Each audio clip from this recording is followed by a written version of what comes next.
বিসমিল্লাহির রহমানির রহিম। আল্লাহুম্মা সাল্লি আলা মুহাম্মদ। আসসালামু আলাইকুম। হিসাব বিজ্ঞান ও গণিত টিচিং হোমের পক্ষ থেকে সবাইকে জানাই আন্তরিক শুভেচ্ছা ও অভিনন্দন।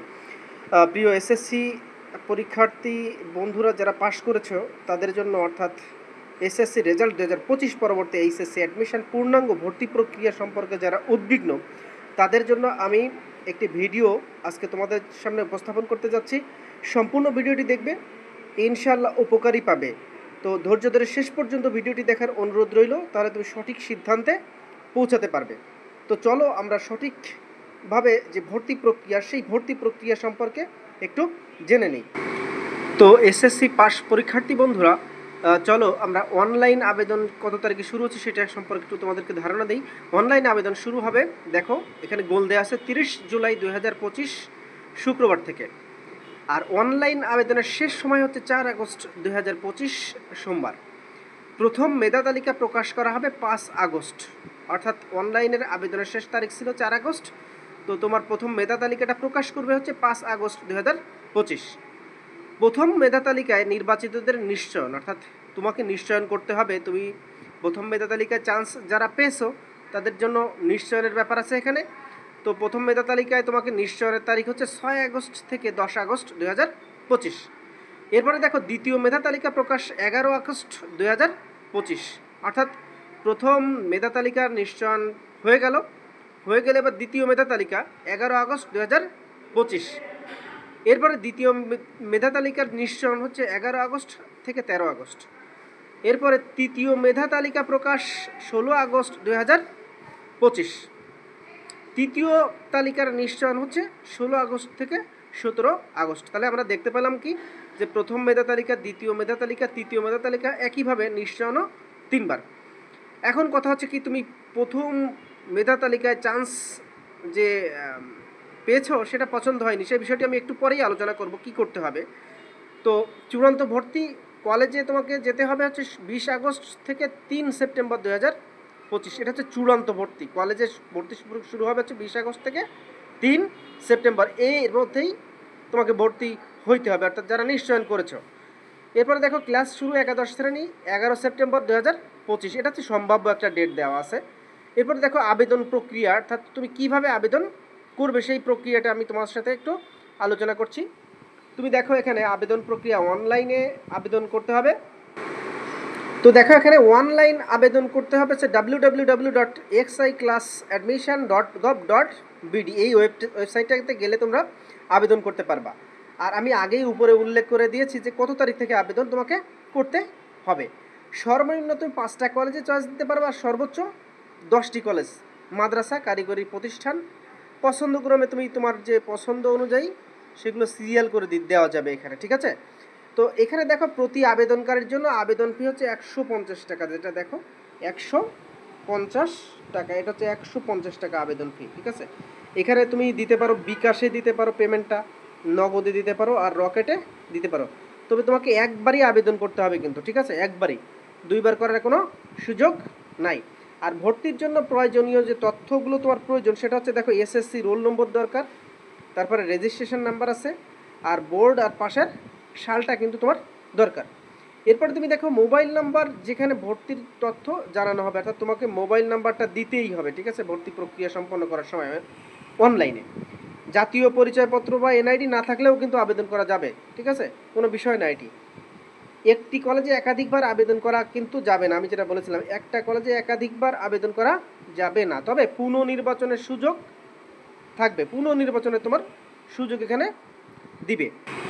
এখন তুমি দেখো অনেকে প্রশ্ন করে থাকে যে প্রথম মেধা তালিকায় যদি পছন্দ মতো কলেজ না আসে তাহলে তুমি কি করবা। হ্যাঁ, তো প্রথম মেধাদেরকে পছন্দ মতো কলেজ না আসে বা কলেজে ভর্তি হতে না চাও, তাহলে কি করতে হবে, যখন নিচের কিছু ধাপ আছে আমি তোমাদের সাথে স্টেপ বাই স্টেপ আলোচনা করছি। তো প্রথমে তোমাকে নিশ্চয়ন করা যাবে না, ঠিক আছে। তুমি যে কলেজটাতে চান্স পেয়েছো 1 2 3 4 5 6 এভাবে 10 পর্যন্ত, তো তোমার পছন্দ হলো না, তুমি কি করলা, তুমি নিশ্চয়ন করবে না।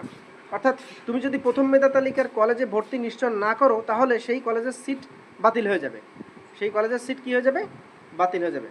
এরপর দেখো পরবর্তী যে মেধা তালিকা, দ্বিতীয় আর তৃতীয়, মানে অটো পিল্ড মোডে স্থান পাবা তুমি, অর্থাৎ অটোভাবেই তুমি চান্সটা পেয়ে যাবা।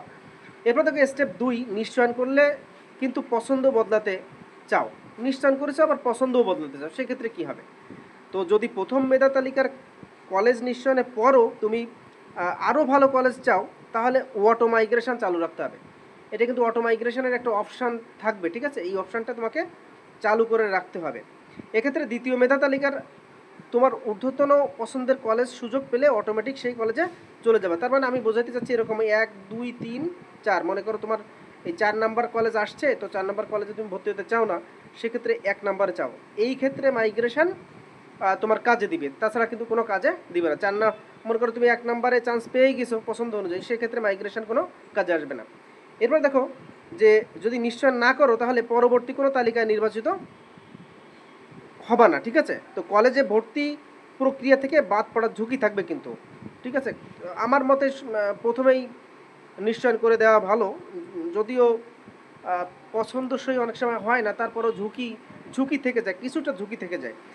তৃতীয় মেধা তালিকা, তো প্রথম মেধা তালিকায় যারা স্থান পায়নি, নিশ্চয়ন করেনি, তারা নতুন করে আবার কিছু কলেজ নির্বাচন করতে পারবেন না। কিন্তু খেয়াল করে বলছি আরেকবার শুনুন, যে প্রথম মেধা তালিকায় যারা স্থান পাননি বা নিশ্চয়ন করেননি, তারা নতুন করে আবার কিছু কলেজ নির্বাচন করতে পারবেন না। তবে পূর্বের পছন্দ থেকেই নতুন কলেজে আসার সম্ভাবনা থাকবে, অর্থাৎ আগে যেটা দেওয়া আছে সেটা থেকেই করতে হবে। তথ্য সবাই জানতে চাইছে, সেটা হচ্ছে হ্যাঁ, বোর্ড চ্যালেঞ্জ করলে কি আমি কলেজে ভর্তি হতে পারবো? হ্যাঁ, এক কথা আমি বলে দিব যে বোর্ড চ্যালেঞ্জ করলে তুমি কলেজে ভর্তি হতে পারবা। তো বিস্তারিত কিছু বিষয় আছে, সেগুলো দেখো আমি তোমাদের সাথে আলোচনা করছি। যে বোর্ড চ্যালেঞ্জ করার জন্য নির্ধারিত সময়সীমার মধ্যে আবেদন করতে হবে, আর প্রকাশের পর 7 দিনের মধ্যে। কিন্তু প্রকাশের পর কত দিনের মধ্যে? এটা 7 দিনের মধ্যে। এরপর দেখো যে তুমি আবেদন করেছিলে এর ফলাফল প্রকাশ সাধারণত 15 থেকে 20 দিনের মধ্যে হয়, ঠিক আছে? তো চ্যালেঞ্জের আগে প্রাপ্ত ফলাফলের ভিত্তিতে ভর্তি আবেদন করতে হবে। চ্যালেঞ্জের আগে তোমার যে ফলাফলটা ছিল সেই ফলাফলের ভিত্তিতে আবেদন করতে হবে কিন্তু, হ্যাঁ। তো এরপরে দেখো, যদি নম্বর বাড়ে বা ফেল থেকে পাশ করে, তাহলে আবেদন সংশোধনের সুযোগ থাকবে নির্দিষ্ট সময়সীমার মধ্যে, একটা নির্দিষ্ট সময়সীমা দেওয়া থাকবে। যারা চ্যালেঞ্জ করে পাশ করবেন তারা বোর্ড থেকে প্রাপ্ত সংশোধিত নম্বর দিয়ে ভর্তি হতে পারবেন বিশেষ স্লটে। এটা হচ্ছে বিশেষ একটা স্লট দেবে বোর্ড, ঠিক আছে? বিশেষ দিবে বোর্ড থেকে।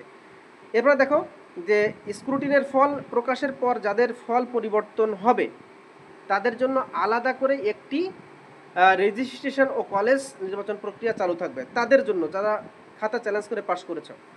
এক্ষেত্রে তোমার জন্য টিপস আমি দিচ্ছি, সেটা হচ্ছে কি, চ্যালেঞ্জ করলেও ভর্তি আবেদন মিস করা যাবে না। কিন্তু প্রাথমিকভাবে পুরনো নম্বর দিয়ে আবেদন করে রাখো, পরে নম্বর পরিবর্তন করে আপডেট দিও, ঠিক আছে? পরে পরিবর্তন করে আপডেট দেওয়ার সুযোগ থাকবে। এরপর দেখো, ভর্তি নিশ্চয়ন সময়সীমা অতিবাহিত হলে আর কোনোভাবেই কিন্তু ভর্তি হওয়া সম্ভব নয়। এরপর দেখো, বোর্ড চ্যালেঞ্জে পাশ করে অনেকেই কিন্তু ভর্তি হতে পারে না।